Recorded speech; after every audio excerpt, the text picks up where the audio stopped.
Welcome to Notebook, a program of interest to the St. Lucie County community that features information about St. Lucie County schools. Guests include school district and community leaders with focus on children in our community. Hello and welcome to the latest edition of the Notebook Show, and I'm Jane Whitaker, your host for the next few minutes, and we look forward to sharing with you some upcoming events coming to St. Lucie County. And this is a show where we connect you with community officials, district personnel, and other organizations from around the Treasure Coast. And it's hard to believe that today we are actually getting ready for the new year, and we are wanting to share some upcoming events coming up in January for the Martin Luther King commemorative celebration. And I want to introduce our guest with us today, and we have Dr. Dianne Hoey, yes. Jr., and he is serving as the chairman of the MLK Parade Committee. The whole thing. And I don't think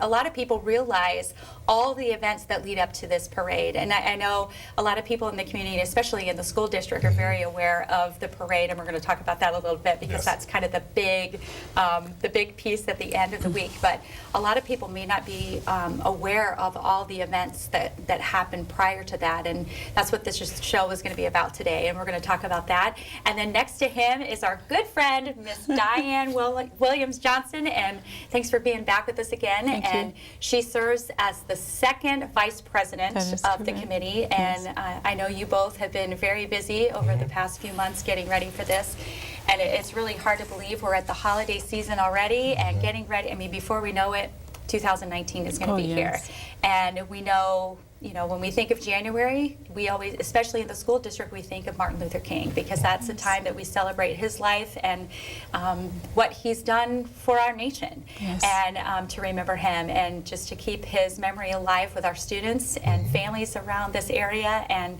we just want to especially thank you ahead of time before we get moving in this show for all your work in getting this, these events ready for our community. So we're excited. So Dianne, tell us just a little bit about your background. We know that you are the chairman of the committee, and we're going to talk about what that role entails because I know you've been very busy, as we said. But just tell us a little bit about your background professionally and how you came into this role. Well, I am currently the Associate Professor of English and Department Chair of English Communication and Modern Languages at Indian River State College. So I've been in the community for about 7 years now, and my fraternity, Alpha Phi Fraternity Incorporated, is a part of the committee. And so last year we did a wreath laying ceremony for Dr. King, and so that's how I started to come to the committee.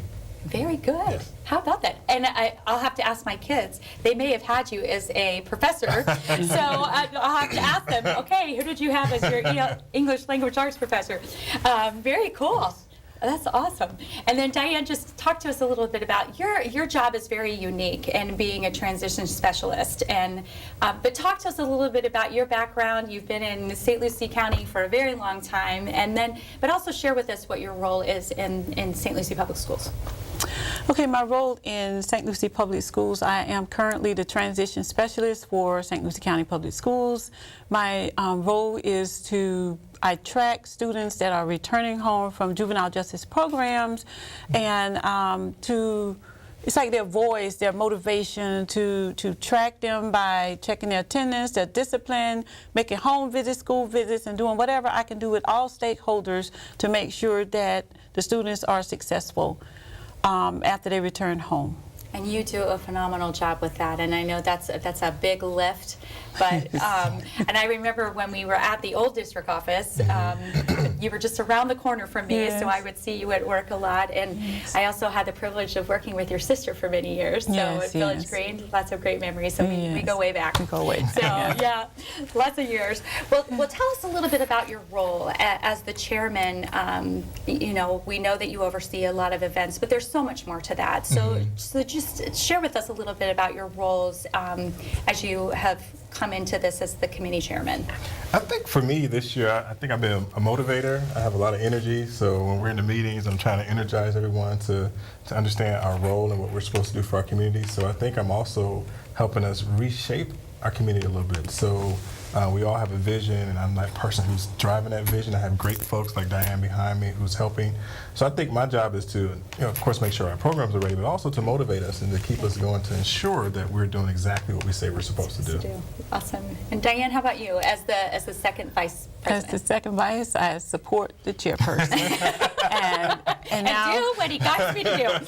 And we have a lot of younger people now. We're so grateful. Their vision and is totally, they're making some changes, and we're there to support them. Right, which is amazing, because you want to really support that next generation and continuing this legacy, and it's such a big part of our community. And again, when you think January as a school person, we automatically were thinking, okay, it's time for us to get ready for the parade. It was just that automatic, and it was such a big piece of what we did. As soon as we came back from the break, to prepare the kids and really talk about his legacy, and to bring that next generation of kids in. That's awesome. Yes. And to really carry on that piece of it.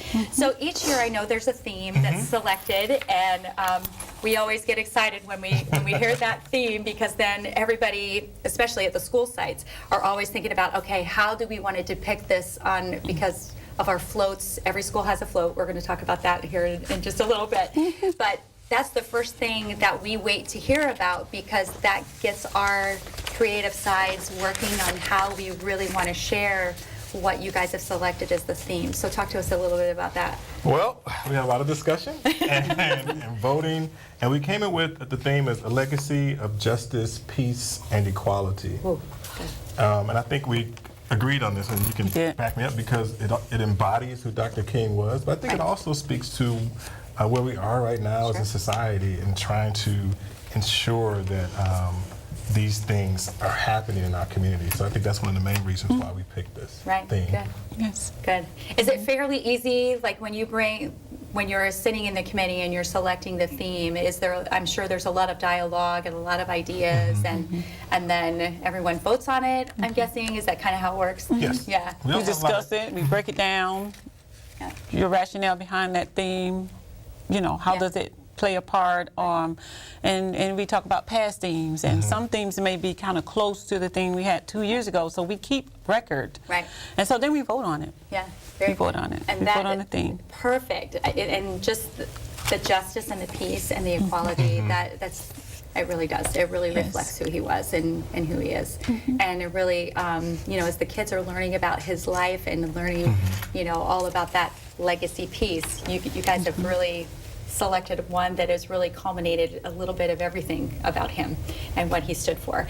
So, like we said earlier in the show, a lot of people may not be aware of the events that lead up to this. There's a whole week of events that we really encourage the community to get involved whenever possible. And so we're going to talk about those and just have you guys kind of walk us through the calendar of events prior to the big parade, because we know that that's kind of the closing piece to this week of it really is a celebration of Martin Luther King.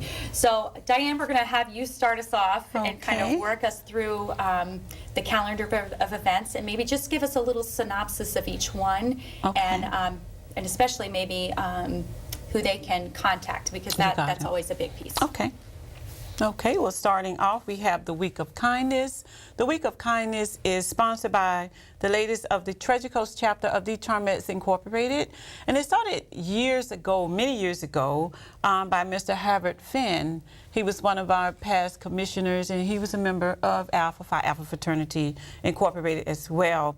And that was one way of getting the children involved in our community, for teaching them the importance of service, because that's one of the things that Dr. King stood for also. So we're asking that the young people, whether it's in school, in their church, in their community, just render a service to someone, and they have to log it. And I know Francis K. Sweet Elementary School, they're just so big in this part, and we actually read all of these. We score them. There's a team, a committee that actually read every last one of them. And I could say that Francis K. Sweet, every year they have a very large submission of the week of kindness of what the students are doing. And our contact person for this year is Mrs. Luvinia Morgan. And Ms. Morgan is an assistant principal at Westgate K-8, and she's done a fabulous job with that and her committee. Good job. Yes. Good. All right, and then how about our opening reception? The opening reception is sponsored by the ladies of Delta Sigma Theta Sorority Incorporated. And each year, like I said, reception, there's a reception where there's food in the beginning, good food catered in, and, a time to network and just meet and greet and talk to people that you probably hadn't seen in a while. And then there's always a speaker. And the speaker this year is Mr. John Jones. He is the former chief of staff for Chuck Schumer. And every year is just a blessing to have Fort Pierce Westwood High School chorus, and there are other youth that participate also, but we truly enjoy. We can depend on Westwood High School, Donna Mealy, every year, and those young people, they really entertain us. They do a fabulous job. Exactly. Yeah. So that's the opening ceremony, and the contact person for that is Mrs. Melissa Newton. And what I always like about the reception as well is that partnership with Indian River State College, yes. and that is just wonderful. That partnership just continues regardless of what the events are. And Dr. Massey is always great in providing that support and really bringing the community together. That's awesome. So talk to us about the Youth Symposium. The Youth Symposium is sponsored by the ladies of Alpha Kappa Alpha Sorority Incorporated. And each year they bring in different speakers, and each year we try to pack the auditorium at Lincoln Park Academy, and they always have these dynamic speakers coming in or have different sessions talking about cyberbullying or the what you call it thing, Facebook and different things. Social media. Social media. So they do a lot of different unique things. And the most memorable year that I've had was the year they had the astronaut there. They had a black astronaut, and it was really, and the kids were excited, but I think I was more excited than the kids. But they always put on a phenomenal event. And I'm not sure of who they have this year, but we'll be there to support. Right. But the contact person is Dr. Tamia McEwing. Okay. That's the contact person. All right. So that takes place on Saturday, January 12th, as well as the MLK Spelling Bee, and this is always a fun event. That is correct. Yeah. That is my sorority, Zeta Phi Beta Sorority Incorporated, and we have been sponsoring the MLK Spelling Bee for a number of years, and it's very exciting. And you talk about the younger generation or the next generation. The young ladies decided, we normally have it on a Friday night.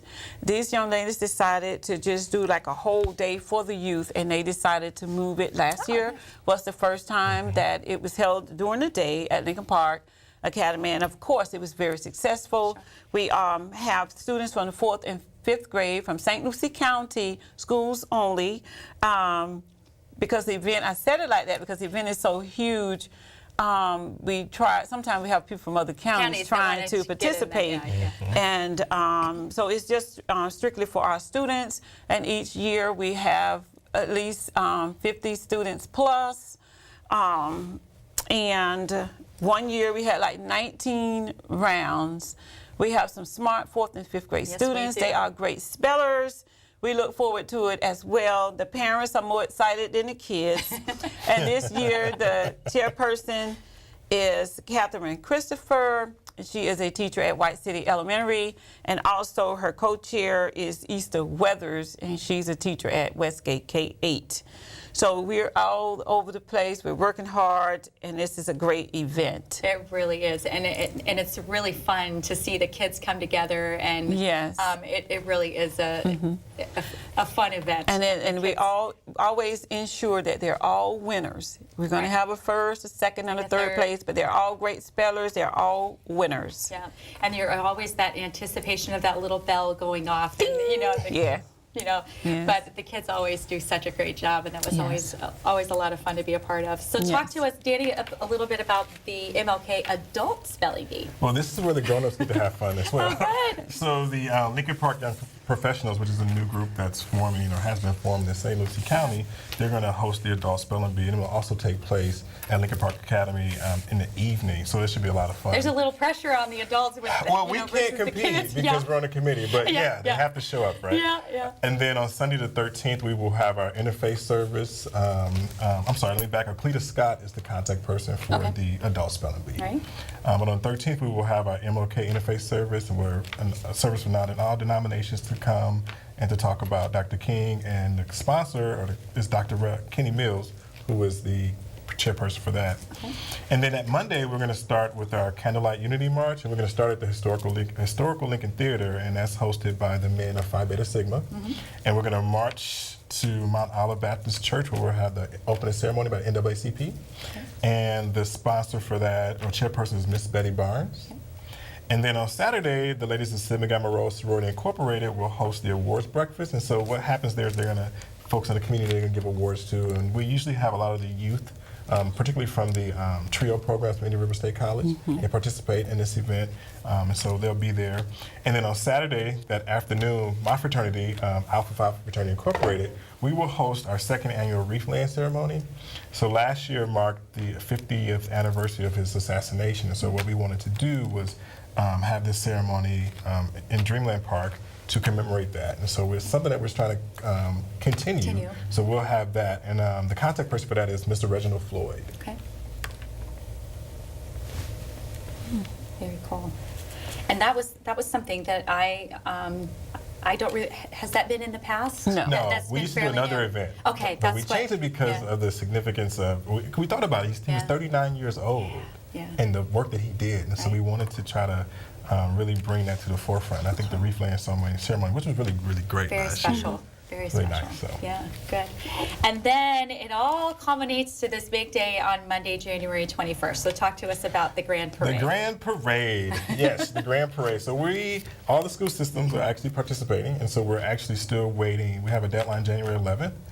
But in terms of other folks out there who want to become part of the parade, please, we have applications. You can contact, my contact information is here, or also Cheryl McCrary, who is the chairperson for that. But we're really excited about the Grand Parade. Our youth group is going to walk in it. We're going to have a lot of floats, a lot of competitions. Oh yeah. So we're really looking forward to it.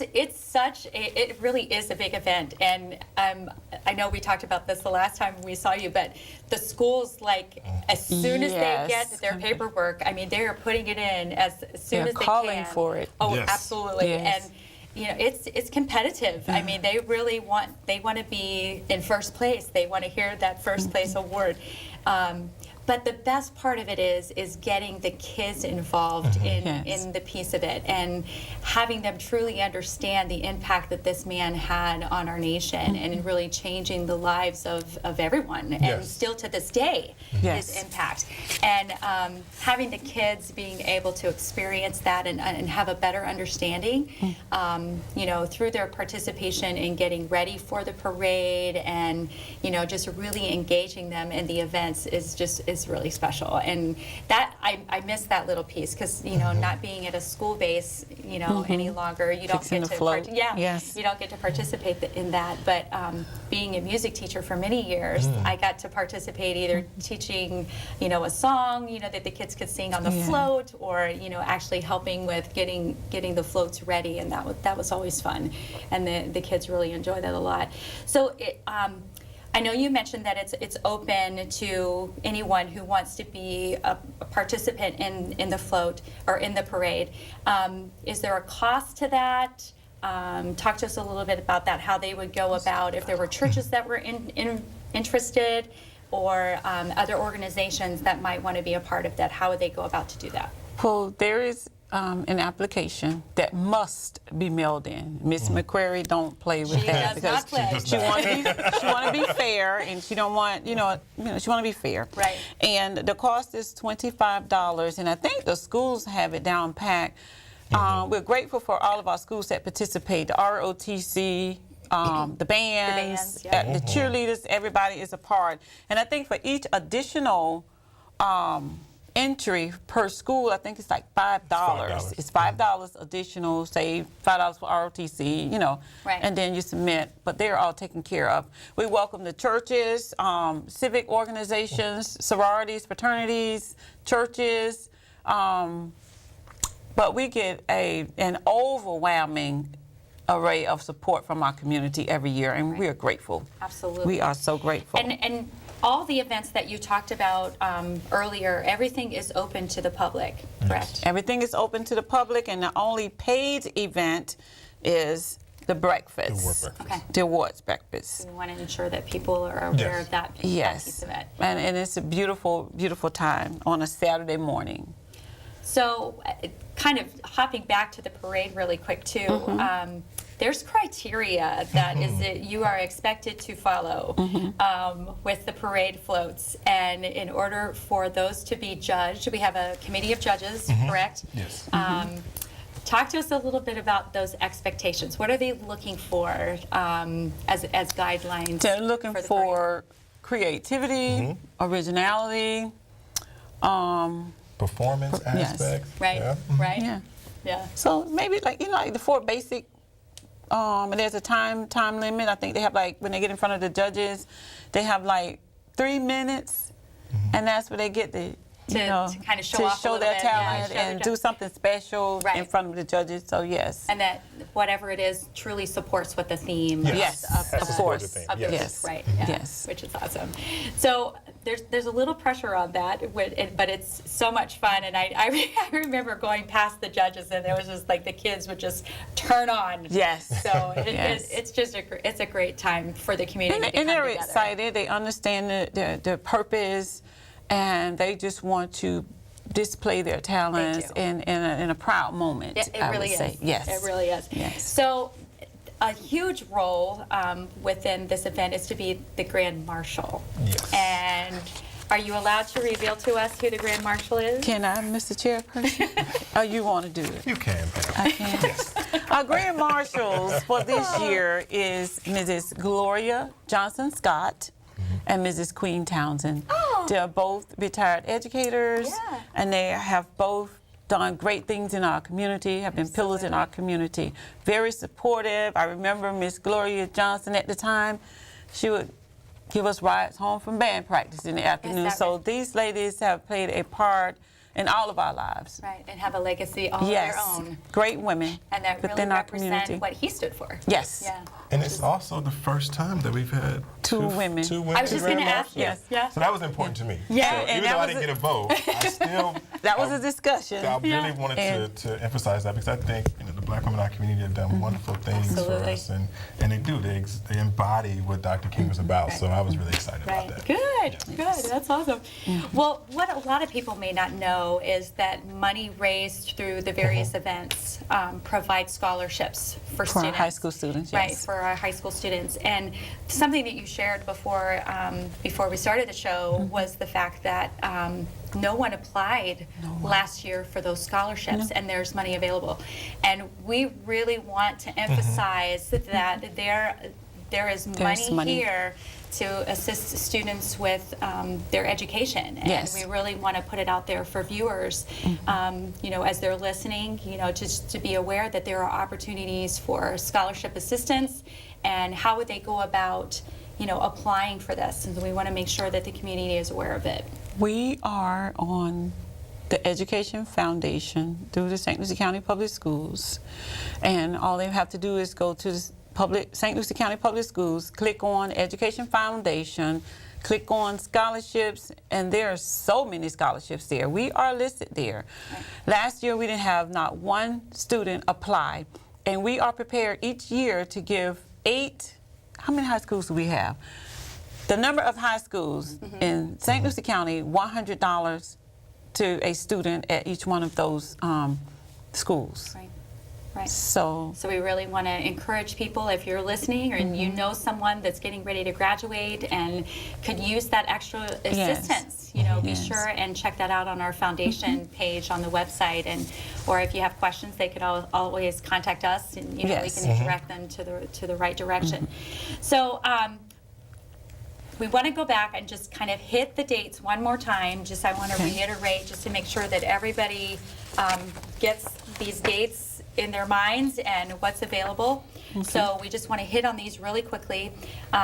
January 11th through the 19th is our week of kindness, and that's doing something for others. Yes. And okay, there's some competition out there, other schools, because FK Suite has rocked this. Yes. So Every year. Deshaun might not want to hear this right now, but we really want to encourage you to purposefully think about, not just during this week of kindness, but to be thinking of ways that you can help other people and just, just go out of your way for someone. And it's usually us that benefits from it more than the person that we're doing it for. So we really want to encourage people to, especially our students, to be a part of this week of kindness. Then we have the opening reception on Friday, January 11th. We want to remind you that that's at Indian River State College at the Cobelgard Student Union. Saturday, January 12th, that's all about the Youth Symposium and the MLK Spelling Bee. That's a day for our youth and kids, which I love that idea that you've kind of given them a special day, which is really, really special. And then also the adults, you've got some competition with the adult spelling bee as well against those kids, so we're going to see who does better, which is always fun. I've done a few of those spelling bees with the Chamber of Commerce. There's some serious pressure. And you've also been our pronouncer. I was a couple years, a couple different years. Got a chance to be the word pronouncer. There's some pressure on that one too. I know. Make sure I'm saying it right. Yeah, it's always fun. And then on Sunday, January 13th, the Interfaith Service, that Resurrection Life Family Worship Center. We want to encourage people to be a part of that, and it's a great way to bring people of all faiths together and commemorate his life. And then Monday, January 14th, we have the Candlelight Unity March. I remember talking with Dr. Washington one year about that, and just starting, that historical Lincoln Center, and just what a pretty area that, since they've really beautified that area. It's a neat walk. And then the MLK NAACP ceremony at the Mount Olive Missionary Baptist Church on January 14th.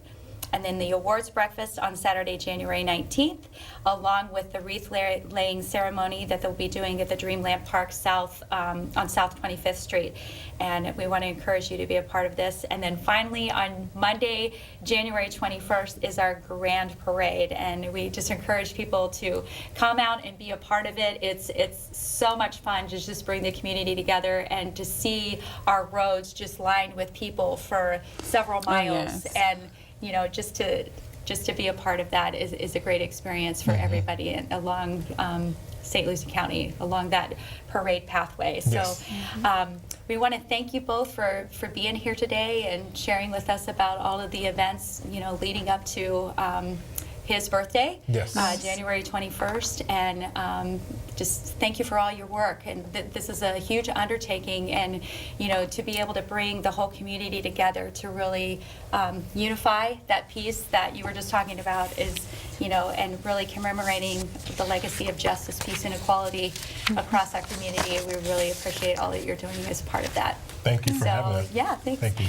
And we look forward to seeing you next time. And we really want to encourage you, if you have questions, you can always reach us at stluciepublicschools.org, or you could reach us at the main number at 429-3600. If you have questions, they can always direct you to the right people to answer questions regarding the upcoming events to commemorate the life of Martin Luther King Jr. And we thank you for being with us, and we look forward to seeing you next time.